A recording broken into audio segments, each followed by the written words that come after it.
तो कैसे हैं आप लोग? चलिए शुरू करते हैं। कि हमने कहा कि हम 500 में सिलेंडर देंगे, मोदी जी ने कहा कि हम 450 रुपया में देंगे। तो अब विपक्ष की तरह जो है हमारे पास ये काम है कि कल को हम सिलेंडर लेकर के दिल्ली की सड़कों पे जाएं और मोदी जी से पूछें कि आप चुनाव के वक्त बोले थे कि हम 450 में सिलेंडर देंगे, तो कब दीजिएगा?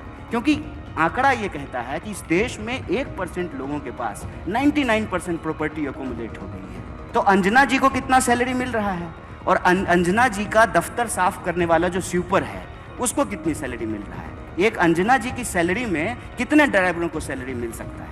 ये जो धन का बंटवारा है ये देखना पड़ेगा कि अगर इस देश में एमपी को, यहाँ हमारे मेंबर ऑफ पार्लियामेंट बैठे हुए हैं, अगर उनको पेंशन मिल सकता है तो इस देश में कांस्टेबल को कहीं नहीं क्यों नहीं मिल सकता है, टीचर को क्यों नहीं मिल सकता है, जो सरकारी नौकरियां करते हैं उनको क्यों नहीं मिल सकता है? कि अगर आप इस देश के बड़े कॉरपोरेट का कर्जा माफ कर सकते हैं, 10,60,000 करोड़ रुपया आपने माफ किया है। कि आपने तो कहा था कि हम 15 लाख आपके खाते में पहुंचाएंगे, हर साल 2 करोड़ नौकरी देंगे, आपने कहा था कि 2022 तक पक्का मकान बना देंगे, बुलेट ट्रेन कब चलेगा?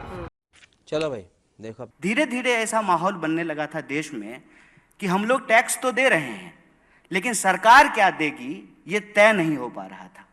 और मुझे बड़ी इस बात की खुशी है कि जीत किसी की हुई हो, मुख्यमंत्री कोई बना हो, लेकिन एक बात हम सबको मुक्त कंठ से स्वीकार करना चाहिए कि एक बार फिर से लोक कल्याण, वेलफेयरिज्म इस देश की राजनीति के केंद्र में आया है। पहले क्या था ना कि दिन भर हिंदू मुसलमान की बहस में रोजी रोटी कपड़ा मकान कहीं छुप जा रहा था। अब तो ये बहुत अच्छा हुआ ना अंजना जी कि हमने कहा कि हम 500 में सिलेंडर देंगे, मोदी जी ने कहा कि हम 450 रुपया में देंगे। तो अब विपक्ष की तरह जो है हमारे पास ये काम है कि कल को हम सिलेंडर लेकर के दिल्ली की सड़कों पे जाएं और मोदी जी से पूछें कि आप चुनाव के वक्त बोले थे कि हम 450 में सिलेंडर देंगे, तो कब दीजिएगा? ये है देश को आगे ले जाने वाली बात, ये है सकारात्मक राजनीति। कि अगर हम इस देश में एक टेम्पलेट सेट कर रहे हैं कि हम बोल रहे हैं कि अगर इस देश में एमपी को, यहाँ हमारे मेंबर ऑफ पार्लियामेंट बैठे हुए हैं, अगर उनको पेंशन मिल सकता है तो इस देश में कांस्टेबल को कहीं नहीं क्यों नहीं मिल सकता है, टीचर को क्यों नहीं मिल सकता है, जो सरकारी नौकरियां करते हैं उनको क्यों नहीं मिल सकता है? अब ये टेम्पलेट सेट हो रहा है कि हम कह रहे हैं कि अगर आप इस देश के बड़े कॉरपोरेट का कर्जा माफ कर सकते हैं, 10,60,000 करोड़ रुपया आपने माफ किया है। क्या मायला, इतनी हेरा फेरी! और आपने किसान निधि के तहत 2,60,000 रुपया किसानों को दिया है। तो ये बेईमानी क्यों? देश के मुट्ठी भर जो है उद्योगपतियों को, व्यापारियों को आप 10,60,000 करोड़ रुपया दे रहे हैं और देश के किसानों को मात्र 2,60,000 करोड़। तो मेरा मानना है कि जीत किसी की भी हो, अल्टीमेटली इस चुनाव में और इस चुनाव के बहस में एक एजेंडे की जीत हुई है। और ये एजेंडा किसका है? वो एजेंडा है सरकार के तौर पे आपकी जिम्मेवारी क्या है, जनता के तौर पे किसकी भागीदारी हो रही है और किसकी भागीदारी नहीं हो रही है।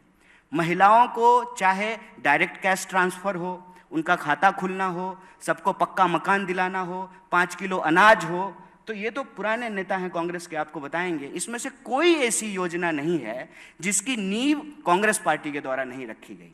इंदिरा आवास योजना के तहत गरीबों का पक्का मकान बनाया जाता था, पीडीएस सिस्टम के तहत जो है गरीबों को जो है अनाज दिया जाता था, और डायरेक्ट कैश ट्रांसफर करने के लिए इस देश में आधार की योजना लाई गई। पहली बार ऐसा हुआ कि बायलेटरल एंट्री से कांग्रेस पार्टी एक ब्यूरोक्रेसी का सिस्टम लेके आई कि हम आधार कार्ड बनवाएंगे, सबका खाता खुलवाएंगे और डायरेक्ट कैश ट्रांसफर करेंगे। और मैं आपको याद दिला दूं कि 2019 में कांग्रेस पार्टी का जो एजेंडा था उसमें राहुल जी ने बार बार एक योजना की बात की थी, उन्होंने न्याय की बात की थी कि पूरी दुनिया में जब यूनिवर्सल इनकम की बात हो रही है, अगर हम ये कह रहे हैं कि दुनिया में भारत जो है फास्टेस्ट ग्रोइंग इकोनॉमी है, 5 ट्रिलियन की इकोनॉमी हम बन जाएंगे, तो फिर हमको ये देखना पड़ेगा कि धन का बंटवारा क्या है। जैसे अगर हम ये देखेंगे ना, अगर हम आज तक चला रहे हैं मान लीजिए, या ललन टॉप चला रहे हैं, तो अंजना जी को कितना सैलरी मिल रहा है, और अंजना जी का दफ्तर साफ करने वाला जो स्वीपर है उसको कितनी सैलरी मिल रहा है? एक अंजना जी की सैलरी में कितने ड्राइवरों को सैलरी मिल सकता है? ये जो धन का बंटवारा है ये देखना पड़ेगा, क्योंकि आंकड़ा ये कहता है कि इस देश में 1% लोगों के पास 99% प्रॉपर्टी अकोमोडेट हो गई है। कौन है ये लोग? तो 99% जो लोग हैं उनके पास जो है दोबारा रोजी के लिए, रोजगार के लिए, शिक्षा के लिए, कपड़े के लिए, उनके बच्चों के जो है भविष्य के लिए सरकार क्या उपलब्ध कराएगी। और मैं बहुत खुश हूं इस बात से, चुनावी परिणाम जो भी हो, कि एजेंडा कांग्रेस पार्टी का जीता है।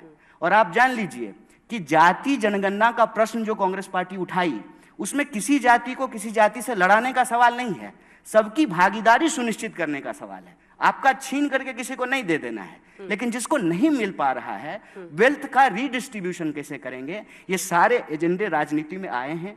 देश के नौजवान इस पे बात कर रहे हैं। और विपक्ष ने जो यह सवाल उठाया, जो गारंटी की बात की, फ्री बिजली देंगे, महिलाओं को फ्री बस यात्रा कराएंगे, 500 रुपये में सिलेंडर देंगे, डायरेक्ट कैश ट्रांसफर करेंगे, किसानों का कर्जा माफ करेंगे, जो लोन लेकर के स्टूडेंट पढ़े हैं उनका लोन कम करेंगे, रोजगार की गारंटी करेंगे, यूनिवर्सल इनकम के आधार पर न्याय योजना लेकर के आएंगे। इन सवालों से ये हुआ है कि मोदी जी को भी राजस्थान में कन्हैया लाल करते करते ये कहना पड़ा कि हम 450 में सिलेंडर देंगे। और जब एक बार मोदी जी ने कह दिया, तो जो सवाल पूछ रहे थे प्रमोद जी, वो सवाल अब हम भी पूछ सकते हैं फिर से कि आपने तो कहा था कि हम 15 लाख आपके खाते में पहुंचाएंगे, हर साल 2 करोड़ नौकरी देंगे, आपने कहा था कि 2022 तक पक्का मकान बना देंगे, बुलेट ट्रेन कब चलेगा। बेचारे भूल गए होंगे, टेंशन बहुत है ना। तो देश के लोगों का सवाल राजनीति के केंद्र में रहेगा। और हमारा मानना है कि इस परिणाम को ऐसे देखना चाहिए कि कांग्रेस पार्टी ने जो टेम्पलेट सेट किया है इस देश में वेलफेयरिज्म का, भागीदारी का, सबके न्याय का, उसकी जीत हुई है।